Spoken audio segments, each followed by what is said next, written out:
The year was 1947. It was a time of great change and uncertainty. The world was still reeling from the aftermath of World War II. Cities lay in ruins and nations were struggling to rebuild. Soldiers were returning home, trying to find their place in a world that had been irrevocably altered. A new conflict was brewing. The ideological battle between the East and the West was beginning to take shape, setting the stage for what would become known as the Cold War. The Cold War was creating a climate of paranoia and suspicion. Propaganda filled the airwaves, and people were constantly reminded of the looming threat of nuclear war. Bomb shelters were being built, and the world seemed to be teetering on the edge of a new kind of conflict. Against this backdrop of global uncertainty, a strange event unfolded in the desert near Roswell, New Mexico. The vast empty landscapes of the American Southwest seemed an unlikely setting for a mystery that would captivate the world. This event would capture the world's imagination and spark decades of speculation and debate. Newspapers around the globe would soon be filled with headlines about the mysterious happenings in Roswell. The Roswell Incident, as it came to be known, began in the summer of 1947. It was a time when small towns were bustling with activity and the summer heat hung heavy in the air. A rancher named Mac Brazel discovered something unusual in his pasture. As he walked through the fields, he stumbled upon debris that seemed out of place in the rural landscape. It appeared to be debris from some kind of crash. The pieces were scattered across the field, glinting in the sunlight. They were unlike anything Brazel had ever seen before. It wasn't like anything he had ever seen before. The materials were strange, almost otherworldly. Brazel was both intrigued and puzzled by his discovery. Intrigued and a little apprehensive, Brazel reported his find to the local authorities. He hoped they could shed some light on the mysterious debris. The debris was unlike anything the local sheriff had ever encountered. He examined the pieces carefully, trying to make sense of what he was seeing. He in turn contacted the nearby Roswell Army airfield. The military presence in the area was strong, and the sheriff believed they might have the expertise to identify the strange materials. The military immediately took an intense interest in the rancher's discovery. Officers were dispatched to the site, and they began to collect the wreckage with great care. What they found would soon make headlines around the world.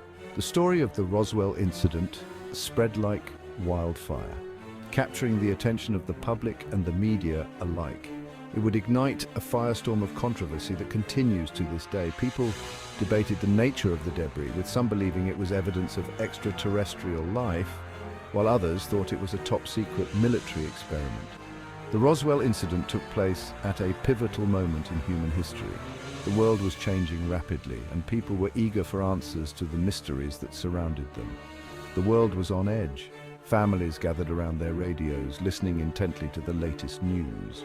The tension was palpable, and everyone seemed to be waiting for the next big revelation. People were looking to the skies, wondering what the future held. The vast expanse of the night sky seemed to hold endless possibilities, and the events in Roswell only added to the sense of wonder and fear.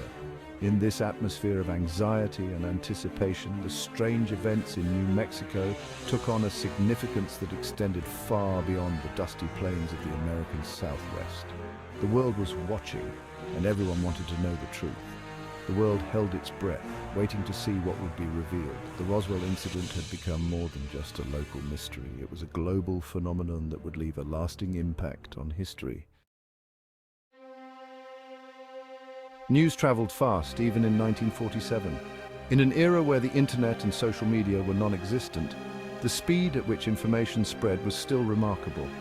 Newspapers, radio broadcasts, and word of mouth were the primary channels through which people stayed informed. The military, eager to control the narrative, issued a press release. They understood the power of information and the importance of managing public perception. This was a time when trust in government and military institutions was high, and their statements carried significant weight. This press release sent shockwaves across the globe. The news was not just a local curiosity, it quickly became an international sensation. People from all corners of the world were suddenly united by a single, astonishing piece of information. It stated that the Army Air Forces had recovered a flying disc from a ranch near Roswell. This was no ordinary news. It was a revelation that hinted at the extraordinary.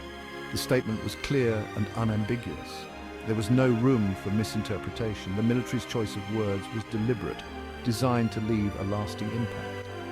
The military had, it seemed, finally confirmed what many had long suspected. We are not alone. This was a moment of validation for countless individuals who had reported sightings and experiences that were often dismissed as fantasy. The public reaction was immediate and electric. Conversations erupted in homes, workplaces, and public spaces. Everyone had an opinion, and speculation ran wild. The idea of a flying disc captured the public imagination. It wasn't just adults who were fascinated. Children, too, were caught up in the excitement, playing with toy flying discs and dreaming of adventures in the sky. Could it be a spacecraft from another world? The question lingered in the minds of many. The possibility of life beyond Earth was no longer a distant dream, but a tantalizing prospect. Had we finally made contact with extraterrestrial life? The implications were profound. If true, this discovery would change our understanding of the universe and our place within it. The Roswell Daily Record ran a front-page story on July 8, 1947 with the headline, "RAF captures flying saucer on ranch in Roswell region." This headline would become one of the most iconic in UFO history. This headline would become one of the most iconic in UFO history. The world was captivated. People eagerly awaited further details, hoping for more revelations. This wasn't just a local news story, this was an event of global significance. Newspapers from around the world picked up the story, and it became a topic of international discussion. The possibility of alien contact was both exhilarating and terrifying. It sparked a range of emotions, from excitement and curiosity to fear and skepticism. For a brief moment, it seemed as if everything we thought we knew about the universe had been turned upside down. The boundaries of our understanding were being pushed, and the world was on the brink of a new era of discovery. The world waited with bated breath for more information. Every new piece of news was eagerly anticipated as people sought to make sense of this extraordinary event. However, that information would take a very different turn. The initial excitement was soon met with confusion and disappointment. Within hours of the initial press release, the story changed. The military, perhaps realizing the magnitude of what they had implied, issued a retraction. The military, perhaps realizing the magnitude of what they had implied, issued a retraction. They claimed that the flying disc was not a spacecraft after all, but a downed weather balloon. The flying disc was not a spacecraft after all, they claimed, but a downed weather balloon. This explanation was met with skepticism and disappointment. The public was told to disregard the earlier report. The excitement and hope that had filled the air were quickly replaced by doubt and frustration. The story of the Roswell incident would continue to be a topic of debate and speculation for decades to come. The official explanation was met with skepticism. The retraction, far from quelling the public's interest, only fueled the flames of speculation. People were not convinced by the weather balloon explanation. The debris described by witnesses didn't sound like any weather balloon they had ever seen. Something didn't add up. The official story changed so quickly, this only deepened the mystery. Why would the military initially claim to have recovered a flying disc, only to retract the statement hours later? What were they trying to hide? Was this a simple case of misidentification, or was there something more to the story? The seeds of doubt had been sown, and they would continue to grow in the years to come. Despite the official denials, the Roswell incident refused to fade away. The story took on a life of its own, fueled by rumors, speculation, and the accounts of those who claimed to have witnessed the events firsthand. The Roswell Incident became a defining moment in UFO lore, a touchstone for believers and skeptics alike. The incident became a parable for the age, a story about government secrecy and the elusiveness of truth in a world increasingly defined by shadows and whispers. It tapped into a deep-seated human desire to believe in something beyond ourselves, a yearning for the extraordinary in an often mundane world. In the years following the incident, numerous eyewitnesses came forward with their own accounts of what they saw and heard in the summer of 1947. These accounts varied widely, with some describing strange lights in the sky, while others spoke of unusual debris scattered across the desert landscape. The sheer number of these testimonies added a layer of complexity to the already mysterious event. These accounts often contradicted the official narrative, painting a picture of a cover-up, a concerted effort to conceal the truth about what really crashed in the New Mexico desert.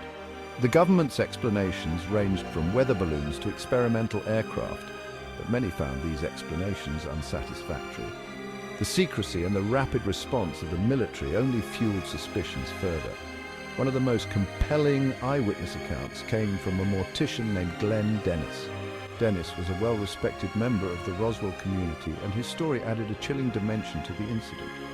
Dennis claimed that he received a call from the Roswell Army Airfield in July 1947 asking for information about how to preserve bodies that had been exposed to the elements. This request was highly unusual and immediately raised red flags for Dennis, who had never received such a call before. Dennis found the request unusual and later claimed that he saw strange child-sized bodies being unloaded from a military aircraft at the base. He described these bodies as having an otherworldly appearance, with large heads and spindly limbs, unlike any human he had ever seen. Another key witness was Jesse Marcel, the intelligence officer who was sent to investigate the crash site. Marcel was a seasoned military officer with a keen eye for detail, making his observations particularly noteworthy. Marcel initially believed that the debris he recovered was of extraterrestrial origin. He described the material as being incredibly light and strong, with strange symbols that resembled hieroglyphics. This was unlike anything he had encountered in his military career. He even showed some of the material to his family, describing it as something unlike anything he had ever seen before. His family members corroborated his story, recalling the unusual properties of the debris and the excitement it generated. However, Marcel later changed his story, claiming that he had been mistaken. This sudden reversal raised eyebrows and led many to speculate that he had been pressured by higher-ups to retract his initial statements. The inconsistency in his accounts only added to the mystery. These conflicting accounts, along with numerous others from military personnel, civilians and law enforcement officials, have fueled speculation about the Roswell incident for decades. Each new testimony seemed to add another layer to the already convoluted story, making it difficult to discern the truth. The official narrative, with its ever-shifting explanations and inconsistencies, has done little to quell the questions and doubts that continue to surround the event. Government officials have held numerous press conferences and released several documents, but these efforts have often raised more questions than they have answered. The redacted texts and vague statements have only deepened the public's suspicion, leaving the Roswell incident as one of the most enduring mysteries of the 20th century.